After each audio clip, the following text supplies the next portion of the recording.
The story of Mordecai, the hidden hand of God in Persia. In the bustling city of Susa, the heart of the Persian Empire, lived a man named Mordecai. A Jew of the tribe of Benjamin, Mordecai was no ordinary man. He was a descendant of exiles, a people carried away from Jerusalem by King Nebuchadnezzar. Though far from the land of his ancestors, Mordecai carried within him a fierce loyalty to his God and his people. Mordecai had a secret to protect, a young orphaned cousin named Hadassah, whom he had raised as his own daughter. To the Persians, she was known as Esther, a name that meant star. She was beautiful, but more than that, she possessed a quiet strength and wisdom that Mordecai had nurtured. The rise of Esther.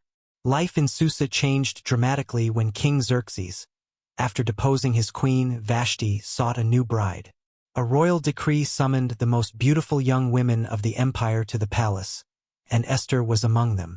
Before she left, Mordecai gave her one crucial piece of advice. Do not reveal your people or your heritage. Every day, Mordecai lingered near the palace gates, eager for news of Esther. When she was chosen to be queen, his heart swelled with both pride and caution. He knew her position was precarious, but he also believed that God's hand was at work in ways unseen. The threat of Haman. In the shadowy halls of power, a new enemy arose. Haman the Agagite, the king's most trusted official. Haman's hatred for Mordecai burned fiercely. The reason? Mordecai, steadfast in his faith, refused to bow to him.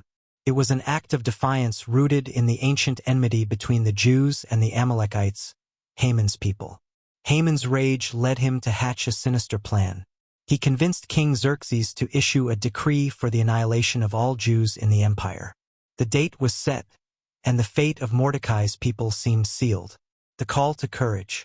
When Mordecai learned of the decree, he tore his clothes, donned sackcloth, and cried out in the streets of Susa. His anguish was not just for himself but for his people. Through a messenger, he sent word to Esther, urging her to approach the king and plead for their lives. Esther hesitated. Approaching the king uninvited was punishable by death. But Mordecai's response was resolute. Do not think that because you are in the king's house you alone will escape. If you remain silent at this time, relief and deliverance for the Jews will arise from another place, but you and your family will perish. And who knows but that you have come to your royal position for such a time as this?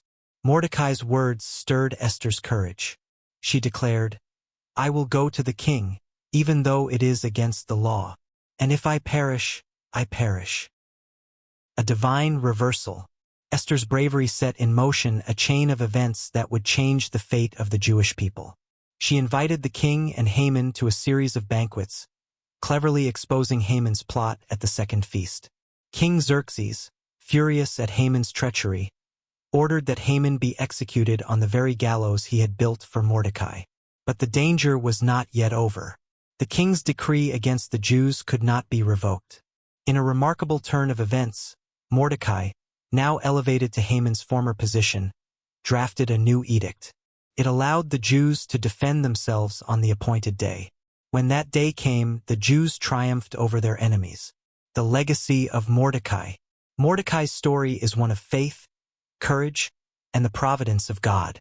From an obscure man at the gates of the palace, he rose to become second in rank to King Xerxes, working for the good of his people. The Feast of Purim was established to celebrate this great deliverance, a lasting reminder of how God's hand moves even when he seems hidden.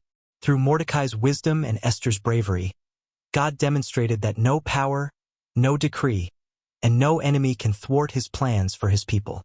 Mordecai's life reminds us that standing firm in faith, even in the face of great adversity, can lead to deliverance and blessings far beyond what we imagine.